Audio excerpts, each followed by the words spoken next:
এটা কি শুধুই একটা সান্ত্বনা পুরস্কার নাকি তার চেয়েও বেশি কিছু? ফাইনালের আগে আলো যখন নিউ ইয়র্কের আকাশে, তখন ভাঙা স্বপ্নের দুই মহারথী মুখোমুখি মায়ামিতে। নাই মামার চেয়ে কানা মামা ভালো, কিন্তু এই ব্রোঞ্জ মেডেলকে আসলেই সান্ত্বনা নাকি শুধুই একটা চকলেট মেডেল? একদিকে দিদিয়ের দেশমের শেষ ডাগআউটের ইমোশনাল ফেয়ারওয়েল, অন্যদিকে সেমিফাইনালের ধাক্কা সামলে গ্যারেথ সাউথগেটের পর থমাস টুখেলের অধীনে ইংল্যান্ডের do or die comeback mission. Kylian Mbappe বনাম হ্যারি কেইন, কার কপালে জুটবে হিস্ট্রি মেকিং পার্সোনাল রিওয়ার্ড, আর কারা আগে ভুলবে সেমিফাইনালের কান্না? Let's dive into the ultimate battle of pride. আমরা কথা বলবো এসব বিষয় নিয়ে। আমাদের সঙ্গে স্টুডিওতে আছেন ক্রীড়া বিশ্লেষক Faisal Titumir. Titumir, good morning. Morning.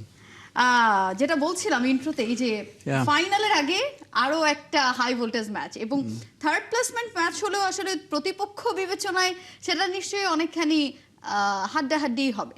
মানে নরমালি যেটা আসলে টমাস টুখেল বলে দিয়েছেন যে no one wants to play and few more actually wants to watch. Exactly, in fact উনি এটা একেবারে স্পেসিফাই করে বলেছেন যে এইটার আসলে খেলার কোনো মানেই হয় না। সান্ত্বনা পুরস্কার একই রকম কথা, যে আসলে তারা চেয়েছিলেন ফাইনাল খেলতে, বাট এটা এখন খেলতে হচ্ছে। এখন একটা জিনিস দেখেন, 2022 সালের থার্ড প্লেস কে হয়েছে বলেন? নো ওয়ান্স বোলার্স, কারণ মনেও নাই যে ক্রোয়েশিয়া সেই ম্যাচে মরক্কোকে হারিয়ে থার্ড প্লেস জিতেছিল। তার আগের ওয়ার্ল্ড কাপে বেলজিয়াম ছিল থার্ড, ইংল্যান্ডকে হারিয়ে। সো থার্ড ইজ সামথিং যেটা আসলে মানুষ ওয়ার্ল্ড কাপে মনে রাখে চ্যাম্পিয়নদের এবং রানার্স আপদেরই। বাট এই ম্যাচটাতে আসলে অনেক কিছু দেখার আছে। প্রথমত হচ্ছে এবারে যে গোল্ডেন বুটের লড়াই, যে জমাট লড়াই পুরো বিশ্বকাপের ফার্স্ট ম্যাচ থেকে এখন পর্যন্ত, সেটা ডিসাইড হয়ে যেতে পারে আজকে। এমবাপ্পের একটা গোল আর লিওনেল মেসির কোনো গোল করতে না পারা, সেখানে আসলে সমাধানটা হয়ে যাবে। সো সমান 8টা করে গোল নিয়ে আছেন মেসি এবং এমবাপ্পে একই সাথে, কিন্তু এমবাপ্পের একটা অ্যাসিস্ট বেশি, সেও এখন উপরে চলে গেছে। বাট স্টিল আজকের ম্যাচে ধরুন যদি এমবাপ্পে আরেকটা অ্যাসিস্ট করে ফেলে, গোল করে, হ্যারি কেন বা বেলিংহাম যদি অসাধারণ হ্যাট্রিক ট্যাট্রিক করে ফেলে, তারা উঠে যাবে গোল্ডেন বুটের লড়াই সবার উপরে। এর সঙ্গে অ্যালিসেরও একটা দেখার বিষয় আছে যে তার 5টা অ্যাসিস্ট হয়েছে, 6টা অ্যাসিস্ট তিনি করতে পারেন কিনা। করলে তিনি পেলের পাশে বসবেন, এক ওয়ার্ল্ড কাপে সবচেয়ে বেশি অ্যাসিস্ট রেকর্ড। সো কিছু রেকর্ডস তো আপনি দেখবেনই। তবে এর বাইরে আমার মনে হয় এই ম্যাচে এটা একটা ফ্রি ফ্লোয়িং ম্যাচ হবে। দুটো দলই খুব রিল্যাক্সই খেলবে এবং দে উইল গো ফর গোল। হ্যাঁ, মানে কারণ এই ম্যাচে তো কোনো প্রেশার নাই, টেনশন নাই। এবং ইংল্যান্ডের জন্যই বরং একটু বেশি যে তারা 1966 সালের পর আরো দুবার সেমিফাইনাল খেলে দুবারই হেরেছে। So it's there best chance to at least get the bronze third place. At the same time আমি খুব পার্সোনালি দেখতে চাইবো এনগোলো কান্তেকে যেন আজকে নামানো হয়। বেচারা পুরো ওয়ার্ল্ড কাপ, তার লাস্ট ওয়ার্ল্ড কাপ এটা, 35 ইয়ার্স অফ এজ। ফ্রান্সের বিশ্বকাপ জয়ী অন্যতম সেরা তারকা তিনি এইবার ওয়ার্ল্ড কাপে অবভিয়াসলি বয়সের জন্য তাকে আর বা টিম কম্বিনেশনের সুযোগ পাচ্ছেন না। সো কান্তের একটা অপরচুনিটি দেখতে চাইবো। অ্যাট দ্য সেম টাইম নিশ্চয়ই ইংল্যান্ডও চাইবে তাদের যে সমস্ত প্লেয়ারকে এখনো হয়তো খেলানো হয়নি তাদেরকে একটু খেলাতে, দেখে নিতে। এর বাইরে ধরুন ওই রেকর্ডের বিষয় থাকে, দিদিয়ের দেশমসের লাস্ট ম্যাচ প্রবাবলি, এবং তিনি এরই মধ্যে একটা বিরাট বড় রেকর্ড করে ফেলেছেন বিশ্বকাপের সবচেয়ে বেশি ম্যাচ পরিচালনা, 27 নম্বর ম্যাচ এটি হবে তার। সো এই সব কিছু বিষয় থাকবে। এছাড়া অফকোর্স ইংল্যান্ড, আমার মনে হয় যে আজকে তারা চাইবে জিততে, কিন্তু ফ্রান্সের দিকে আসলে পাল্লাটা ভারী থাকবে because they are the favourite. Didier দেশমের কথায় আসছিলাম যে এমন একজন কোচ, আমার মনে হয় যে দিদিয়ের দেশম ট্রু জেন্টলম্যান, এবং এতগুলো বিশ্বকাপ আসলে তার অধীনে তার দল খেলেছে। ইনফ্যাক্ট 121টা জয় তার নামের পাশে, এটা একটা বড় একটা অ্যাচিভমেন্টও তো বটে। হ্যাঁ, মানে ফ্রান্সের হয়ে এত জয় আর কোনো কোচের নাই হিস্ট্রিতেই। সো অফকোর্স তিনি লম্বা সময় ধরে ছিলেন, কিন্তু সবচেয়ে বড় কথা হচ্ছে যে দেখেন ম্যানেজার হিসেবে, ক্যাপ্টেন হিসেবে ট্রফি জেতা, এটা একটা খুবই রেয়ার ফিট যেটা তিনি অর্জন করেছেন। দ্বিতীয়বার অর্জন জিতলে সেটা আরও দারুণ ব্যাপার হতো তার জন্য। কিন্তু সবচেয়ে বড় কথা হচ্ছে যে তিনি is a very good manager, কারণ তিনি এতগুলো সুপারস্টারকে একসাথে দলের রেখেছেন এবং সবার মধ্যে ওই কেমিস্ট্রিটা ছিল। ধরুন এমবাপ্পে ক্লাবে আমরা জানি যে তাকে নিয়ে অনেক বিতর্ক হয়, কথাবার্তা হয়, তার ইগো সামনে চলে আসে, কিন্তু দেখেন ন্যাশনাল টিমে যখন যাচ্ছে they play as a team, এবং এটি সবচেয়ে বড় ক্রেডিট দিতে হবে কোচ দিদিয়ের দেশামসকে। এবং তিনি আসলে খুবই রেসপেক্টেড ফিগার ইন ফ্রান্স, এবং সেইটা শেষ দিন পর্যন্ত তিনি যখন বিদায় নিচ্ছেন, হ্যাঁ হয়তোবা তার স্ট্র্যাটেজি নিয়ে স্পেনের সঙ্গে পরপর 3টা ম্যাচে তার আটকে যাওয়া নিয়ে সমালোচনা হবে, বাট দিদিয়ের দেশাম যা করে গিয়েছেন, মানে এইটা আসলে ফ্রান্স ফুটবল আজীবন মনে রাখবে। এমবাপ্পের কথা বলছিলেন যে ক্লাব ফুটবলে এমবাপ্পে একেবারেই নিজেকে অন্যভাবে পোর্ট্রে করে। এখানে আবার যদি এমবাপ্পের অ্যাপিয়ারেন্সটা দেখতে পাওয়া যায় তাহলে ডিফারেন্ট একটা অ্যাপিয়ারেন্স এমবাপ্পের। সো সেইখানে এমবাপ্পে যতটুকু আমি এতগুলো দিনে এমবাপ্পের আসলে দেশমের সঙ্গে যে কেমিস্ট্রিটা বোঝাপড়ার জায়গাটা, আমার মনে হয়েছে এমবাপ্পে শুধু দিদিয়ের দেশমকে কোচ হিসেবে আসলে যতটুকু কেয়ার করার সেটা দিদিয়ের দেশমকেই করে, এবং অন্য যে কোনো জায়গায় ক্লাব বলেন, পিএসজিতেও আমরা দেখেছি যে সেখানেও আসলে কোচকে থোড়াই কেয়ার টাইপসের এমবাপ্পের একটা আচরণ। সেই জায়গা থেকেও আজকে নিশ্চয়ই কোচের প্রতি একটা রেসপেক্ট থেকেও এমবাপ্পে চাইবেন এমন কিছু একটা করতে যেটা এই ম্যাচটাকে স্মরণীয় করে। না, অফকোর্স শুধু এমবাপ্পে না, মনে হয় পুরো ফ্রান্স দলই চাইবে কোচকে একটা বিদায়ী গিফট দিতে, এবং সেটা তো জয়ের চেয়ে বেটার কিছু হতে পারে না। থার্ড প্লেস জিতে তাকে আসলে সম্মান জানানো, বিদায় জানানো। তবে France is in good hand. তাদের নেক্সট ফিউচার কোচ যদি জিনেদিন জিদান নিশ্চিত হয়ে যান, এর মধ্যে আলোচনা হচ্ছে সম্ভবত তিনিই হবেন, তাহলে এটা একটা দারুণ ব্যাপার হবে আসলে। আরেকজন লেজেন্ডারি ফুটবলার যিনি বিশ্বকাপ জিতেছেন অ্যাজ এ প্লেয়ার এবং এবার কোচ হিসেবে, কারণ জিদান আসলে ক্লাব ফুটবলে যা করেছেন উইথ রিয়াল মাদ্রিদ, এখন আসলে তিনি ন্যাশনাল টিমের দায়িত্ব নেওয়ার জন্য পুরোপুরি প্রস্তুত, এবং ফ্রান্স দলটার ওই এলিমেন্টগুলো আছে যেটা আসলে জিদান আরও বেশি ফ্লারিশ করে সামনে এগিয়ে নিতে পারবেন। সো ইটস মানে ফ্রান্সকে মনে হয় না যে একটা টিম 18, 22 এবং আবারও 26 পরপর 3টা ওয়ার্ল্ড কাপের সেমিফাইনাল, ফাইনাল খেলেছে, এবং তারা মানে একটা সময় যে কোনো ওয়ার্ল্ড ফুটবলেই আপনি দেখবেন যে জার্মানির একটা টাইম গিয়েছে, ব্রাজিলের একটা টাইম গিয়েছে, আর্জেন্টিনা, ফ্রান্সের টাইম যাচ্ছে, কিন্তু ফ্রান্সের টাইম মনে হয় শেষ হয় না। তাদের এত ফুটবলার, তাদের যে লাইন আপ আপনি দেখেন, যেটা বললাম কান্তে খেলতে পারেন না, বারকোলা এবং আপনি দেখেন চেরকির মতো ফুটবলার সুযোগ পাননি ঠিক মতো। মানে তাদের যদি বেঞ্চের শক্তিটাও চিন্তা করা হয়, সেখানেও সুপারস্টাররা বসে থাকেন, স্টার যারা তারা বসে আছে। একদম তাই, নো ডাউট। সেটাই বলছিলাম যে ধরুন আজকের ম্যাচে এই কারণেই হয়তো তাদেরকে একটু সুযোগ দেওয়া দরকার হবে দেশামসের অ্যাটলিস্ট। তারা কারণ বিশ্বকাপ তো আসলে খেলতে গিয়েছে 26 জনের স্কোয়াড, কিন্তু ঘুরে ফিরে ওই 12, 14 বা 15 জনের নামে।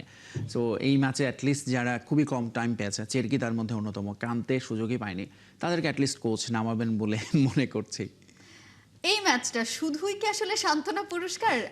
ইনফ্যাক্ট কুকুরেও একটা স্টেটমেন্ট দিয়েছেন যেখানে তিনি বলেছেন যে এটা একটা চকলেট মেডেল। সো আসলে কি সান্ত্বনা পুরস্কার কিনা? কাইন্ড অফ, কারণ হচ্ছে কি আসলে আপনি দেখেন, আপনি একটা টুর্নামেন্টে যখন ফাইনাল খেলতে যান বা ট্রফি জিততে যান, সেখানে যখন আপনাকে অলরেডি হেরে বিদায় নিয়েছেন টুর্নামেন্ট থেকে, এখন থার্ড প্লেস সান্ত্বনা পুরস্কারই আসলে বলতে হবে। কিন্তু সেইটাও অনেক সময় গুরুত্বপূর্ণ হয়ে যায়, যেমন ধরুন টমাস টুকেলের এখানে চাকরি বাঁচানোর একটা ব্যাপার আছে, ব্যাপক আলোচনা হচ্ছে। So if he gets that, তাহলে তার অবস্থানটা একটু শক্তিশালী হবে যে না, ওই ম্যাচটা was maybe a mistake against Argentina, তার strategic, but he is on the right track. মানে সেটা দলটাকে আমার এখানে একটা নিজের একটা অপিনিয়ন আছে, সেটা হচ্ছে থমাস টুখেল তো ক্লাব ক্যারিয়ারে যখন চেলসিতে ছিলেন তখন যেই তার অবস্থানটা ছিল বা তার আসলে পারফরমেন্স দলের সঙ্গে যেরকম ছিল, সেইটা কিন্তু আসলে ঘুরে গেছে ইংল্যান্ডে আসার পরে। ইনফ্যাক্ট বিশ্বকাপের জার্নিটা যদি আমরা দেখি, সেখানেও আসলে ইংল্যান্ড দুর্দান্ত করেছে এবার। সো একটা ম্যাচের জন্য আসলে থমাস টুখেলকে চাকরিচ্যুত করার সিদ্ধান্ত, এইটা আসলে কতটা? That is British football. মানে আপনার এফএ হচ্ছে তারা সাধারণত যেটা হয় ওয়ার্ল্ড কাপের পরেই কোচের কাটাছেঁড়াটা হয় অলওয়েজ। এখানে ইগোর একটা কথা আছে, is it all about ego? না, প্রবাবলি নট। তাদের তো এমনিতেই তো তাদের না কুচু। সো ধরুন প্রথমত ইংল্যান্ড এত কোচ প্রডিউস করেছে, প্রবাবলি একটা দাবি তো থাকবেই দেশের ভেতর থেকে যে ব্রিটিশ কোচকে নেওয়া। একজন জার্মান কোচ গিয়ে তিনি, যদিও Thomas Tuchel is a very good manager, কিন্তু টমাস টুকেলের এই দোষটা কিন্তু ক্লাব ফুটবলেও আছে, তিনি জেতার পরে একটু ডিফেন্সিভ মোডে চলে যাওয়া। আর্জেন্টিনার বিপক্ষে ম্যাচে আমরা যেটা দেখলাম, সো সেইটা এখন টমাস টুকেলের চুক্তি আছে এখনো, আমি দেখলাম বলছে, বা তার মতো অনেকেই সাবেকরা বলছেন তাকে রেখে দেওয়া উচিত, কিন্তু আবার অফকোর্স একটা প্রেশার তৈরি হয়েছে, মিডিয়া প্রেশার আছে। So it's all up to FA, তারা কি করে। কিন্তু টমাস টুকেলের মানে ইংলিশ ফুটবলের নিয়মই হচ্ছে ওয়ার্ল্ড কাপের পর তার ইয়ে নিয়ে কাটাছেড়া হবে, এবং তাকে আইদার মানে পারফরমেন্স যেরকমই হোক, সাধারণত কাউকে না কাউকে আপনার স্যাক্রিফাইস করতে হয়। সো কোচকেই অনেক সময় স্যাক্রিফাইসটা করতে হয়। ইভালুয়েশনটা হয় আসলে যে কেমন হলো না হলো, যেটা আসলে আমাদের দিকে তাকালে আমরা অনেক সময় দেখতে পাই না যে ইভালুয়েশনটা হচ্ছে কিনা প্রপার। আমরা হারার পরে হেরেই যাই, কিন্তু তারপরেও আসলে রদ বদলের কোনো উদাহরণ আমরা দেখি না। এনিওয়ে, আমাদের তো শেষ কোচকে তো সরানো হলো হাবিয়ার কাবরেরাকে অনেক লম্বা সময় পরে। ইনফ্যাক্ট কোচকে সরানোর আগ মুহূর্ত পর্যন্ত আসলে অনেকেই বিশ্বাস করতে পারছিলেন আদৌ কি হাবিয়ার কাবরেরা যুগের অবসান হচ্ছে কিনা। এমবাপ্পেকে নিয়ে একটু আসতে চাই। এমন একজন প্লেয়ার যে আসলে এত অল্প বয়সে বিশ্বকাপ জিতে ফেলেছেন, ক্লাব ক্যারিয়ারে অনেক সাফল্য। আজকের দিনটা লিওনেল মেসিকে টপকে যাওয়ার, লিওনেল মেসিকে একটা জায়গায় আসলে টেক্কা দেওয়ার জন্য বড় একটা পথ খোলা আছে এমবাপ্পের, সেই সুযোগটা এমবাপ্পে কতটুকু কাজে লাগাবে? অফকোর্স তিনি আসলে পুরোপুরি কাজে লাগাবেন। আজকে তিনি গোলের জন্য মরিয়া থাকবেন, দ্যাটস ফর শিওর। একেবারে মানে he will be hungry for goals, এবং সে গোলের করতেই নামবে আজকে ম্যাচে। এবং সে দেখা যাবে সেলফিশ খেলাও খেলতে পারে, হয়তো কাউকে পাস দেবে না, নিজে গিয়ে গোল করে দিচ্ছে। এমবাপ্পে আজকে মানে সবচেয়ে বড় থ্রেট হবে ইংল্যান্ডের জন্য। আর এমবাপ্পে যে কথা বললেন, মেসির রেকর্ড, এটা আসলে সে এই বছর না হোক আগামী বছর তারপরের বছর ভেঙে দেবে অবভিয়াসলি। তার যে বয়স, এবং তিনি এর মধ্যে 3টা ওয়ার্ল্ড কাপ খেলে ফেলেছেন। গত ওয়ার্ল্ড কাপে 7 গোল, এই ওয়ার্ল্ড কাপে 8 গোল। একটা ফুটবলের কতটা মানে ধারাবাহিক হতে পারেন সেটাই আসলে তার প্রমাণ। এবং এখন যদি দেখেন 21টা গোল হচ্ছে লিওনেল মেসির, এমবাপ্পের 20টা গোল, আর সেটাও ধরুন মনে হয় 21 ম্যাচে। 20 ম্যাচেই ছিল, গত ম্যাচে তো সে গোল পায়নি। সো এইরকম ধারাবাহিকতার ইতিহাস ফুটবল বিশ্বকাপে আর কারো নাই। এত কম মানে অলমোস্ট এভরি ম্যাচ সে একটা করে গোল করছে। সো সে যদি এই ধারাবাহিকতা সে যেভাবে চলছে, রিয়াল মাদ্রিদ ধরে সে গত 2টা সিজন কিছু ট্রফি জেতে নেয়। এবার তার গোল স্কোরিং দেখবেন, প্রতি ম্যাচেই সে অলমোস্ট গোল করেছে এবং টপ স্কোরার অফ লা লিগা। সো তার গোল স্কোরিং অ্যাবিলিটিটা দুর্দান্ত, এবং এইটা সে কন্টিনিউ করে যাবে হোপফুলি। ফলে দেখা যাবে যে লিওনেল মেসির যে 21 গোল এই মুহূর্তে ওয়ার্ল্ড কাপের হাইয়েস্ট গোল ইন হিস্ট্রি, সেটাকে তার টপকে যেতে আসলে হয়তো আজকের ম্যাচে না হোক, নেক্সট ওয়ার্ল্ড কাপে সে he will definitely play and will break all this records. এই ওয়ার্ল্ড কাপেও এখন এই মুহূর্তে যেটা বললাম যে থার্ড প্লেস ট্রফির চেয়ে আপনি যদি এমবাপ্পেকে বলেন আপনি কি দলের হয়ে থার্ড প্লেস জিততে চান নাকি গোল্ডেন বুট জিততে চান, হি will definitely choose golden boot. যদিও তিনি গতবারের গোল্ডেন বুট বিজয়ী, বাট এইবারও তার সামনে আসলে দারুণ সুযোগ। মজার ভাবে দেখেন, হ্যারি কেনও গোল্ডেন বুট জিতেছেন 2018-তে, এমবাপ্পেও জিতেছেন। Probably it's time for someone else like Lionel Messi, যার জীবনে ক্যারিয়ারে গোল্ডেন বুট নাই। এবং এই ওয়ার্ল্ড কাপে আমি পার্সোনালি বা আমার পার্সোনালি বলে আমি চাইবো যে অ্যাটলিস্ট এই ওয়ার্ল্ড কাপটা রেকর্ডগুলো মেসির কাছে থাকুক, সেটা হচ্ছে গোল্ডেন বুট জেতার, ওয়ার্ল্ড কাপের হাইয়েস্ট গোল নিয়ে। সো আজকে এমবাপ্পে গোল না পেলে আমি খুশি হব, বাট তাকে স্টপ করানো ইজ ভেরি ডিফিকাল্ট। আমার মনে হয় যে হি উইল স্কোর টুডে। ইংল্যান্ডের বিপক্ষে ম্যাচটা নিশ্চয়ই, যতই আমরা বলি না কেন সান্ত্বনা পুরস্কার, যতই আসলে কিছু পাওয়ার বা হারানোর নেই, তারপরও তো মর্যাদার একটা ব্যাপার তো আছে যে থার্ড প্লেসে আমি খেলছি, আমার এখানে জিততে পারাটাও একটা ইম্পর্টেন্ট বিষয়। সেই জায়গাটাতে লাস্ট ম্যাচটাতে আমরা ফ্রান্সকে যেটা দেখেছি যে বেশ কিছু ভুল, বেশ কিছু স্পেনের সঙ্গে এমন এমন কিছু সিলি মিস্টেক যেটার কারণে এরকম বড় রকম একটা স্যাক্রিফাইস করতেই হয়েছে। সো সেই জায়গা থেকে এই ম্যাচে কি কিছু পরিবর্তন দুই দলের একাদশেই আমরা দেখতে পাবো কিনা? একাদশে পরিবর্তন আসলে খুব বেশি আসবে বলে মনে হয় না, কারণ সবাই চাইবে তাদের কি প্লেয়ারদের খেলাতে, specially keeping those records in mind. কোন রেকর্ডগুলো, একটা হচ্ছে দিদিয়ান দেশমসের লাস্ট ম্যাচে জয় নিয়ে ফিরতে যাবে, সো হি উইল ডেফিনেটলি মানে স্টার্ট উইথ হিজ বেস্ট 11।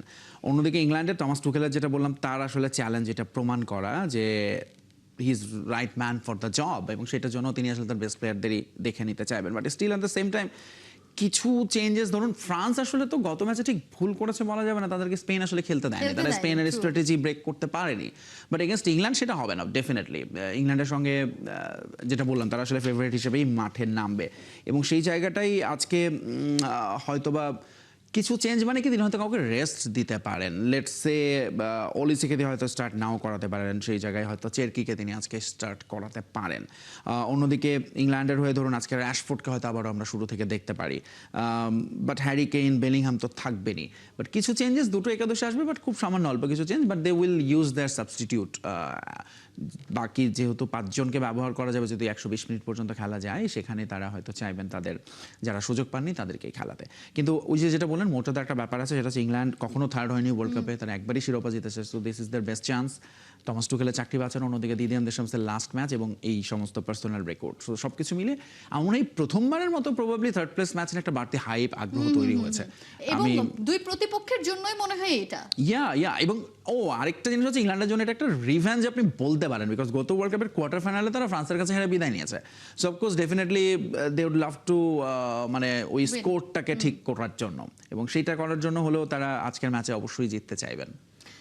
মোটা দাগে আপনি যেটা বলছিলেন, মোটা দাগে যদি একটু জানতে চাই, আপনার প্রেডিকশন কি আজকে কে জিতবে? গোল হবে অনেক, but France is going to win. But England খুব ভালো খেলছে, প্রবাবলি 3-2 হতে পারে স্কোর লাইন, এরকম ভেরি হাই স্কোরিং ম্যাচ হবে আমার প্রেডিকশন। হ্যারি কেইনের জন্য আসলে এই ম্যাচটা অনেক গুরুত্বপূর্ণ, কারণ লাস্ট ম্যাচে আমরা যেই ফর্ম হ্যারি কেইনের দেখেছি বা পুরো দলের দেখেছি, সেখানে প্রত্যাশা করাই যায় যে এই ম্যাচেও শুধু ওই 50 মিনিটসের পরে গিয়ে বা 60 মিনিটসের পরে গিয়ে ডিফেন্সিভ খেলেছে অনেক বেশি। তাছাড়া এর আগের সময়টুকু তো ইংল্যান্ড দারুণ খেলেছে, ইংল্যান্ড ইনফ্যাক্ট আর্জেন্টিনাকে ভয়ও ধরিয়েছে। সো ইংল্যান্ডের সাইডটাও যদি একটু বিবেচনা করি যে ফ্রান্সের জন্য কতখানি কঠিন আজকের ম্যাচটা হবে, ছোট্ট করে একটু বলবো। আমার মনে হয় যে আজকে মানে সবচেয়ে এক্সাইটিং হবে গর্ডনকে দেখা, he is playing tremendously well. অন্যদিকে রজার্স যদি স্টার্ট করেন, তাদের সঙ্গে মাঝখানে হ্যারি কেন এবং পিছনে বেলিংহাম, তাদের আসলে এই পুরনো রোলে দেখতে চাই। কিরকম আর্জেন্টিনার সঙ্গে বেলিংহামকে অনেক নিচে নামানো হয়েছে, he played as a defender almost, Harry কেনও তাই নিচে নেমে এসেছে, বাট আজকে তারা তাদের পুরনো রূপে মানে প্লেমেকার এবং গোল স্কোরিংয়ে ফেরত যাবেন। হ্যারি কেইনের জন্য এটা বেশি স্পেশাল কেন? অলরেডি আলোচনা উঠেছে গত ওয়ার্ল্ড কাপের পরে তাকে এই প্রশ্নটা করা হয়েছে, is this your last world cup or not. তার বয়স 32 যদিও, still he should play. But English ফুটবলারদের না, তারা এত বেশি ব্রেইন আউট হয় প্রিমিয়ার লিগ বা যেখানে খেলে। আপনি দেখেন রুনি কিন্তু তার ক্যারিয়ার অনেক আর্লি শেষ করে দিতে হয়েছে, এবং অনেক ফুটবলারই তাই। সো হ্যারি কেইন যদি কন্টিনিউ করতে পারেন বা না পারেন হোয়াট এভার, আজকের ম্যাচ তাকে এরকম আলোচনা যেহেতু উঠেছে, সো এটা তার জন্য একটা স্পেশাল ম্যাচ হবে। যদিও তিনি মেসির এক্সাম্পল দিয়েছেন যে লিওনেল মেসি এই বয়সে এসে খেলছেন, সো ওয়াই নট, মেবি আপনার 4 ইয়ার্স দেখা যাবে তখন কি এবং হয়। আপনি ফর্ম দেখেন, ফর্ম দেখলে কিন্তু মনে হয় না যে হ্যারি কেইন আসলে অবসরের সিদ্ধান্তটা এখনই নেবেন। ইংল্যান্ডের আমার মনে হয় যে he is one of the like most prolific scorer, মানে এরকম টানা গোল করে যাওয়া। 2018-তে 6টা গোল করেছে, গোল্ডেন বুট নিল, এবার আরো 6টা গোল করে ফেললো, এবং তার সঙ্গে বেলিংহামের এই পারফরম্যান্স এবং হ্যারি কেইনের পরবর্তী আসলে স্থলাভিষিক্ত ইংল্যান্ডে কি হবে সেটাই বরং চিন্তার, because he is the proper number 9। এখন ওয়ার্ল্ড ফুটবলের proper number 9 is very rare. Haaland আছে এই ওয়ার্ল্ড কাপে, আপনি দেখেন হালান্ড, হ্যারি কেইন, এরপরে আপনি খুঁজে পাওয়া ইজ ডিফিকাল্ট। ওয়ারজাবালকে আপনি বলতে পারেন, বাট যেটা বললাম যে হ্যারি কেইন দুর্দান্ত ফিনিশার, দুর্দান্ত লিডার এবং দুর্দান্ত গোল স্কোরার। আপনাকে অসংখ্য ধন্যবাদ আমাদের সঙ্গে যুক্ত হওয়ার জন্য। Thank you.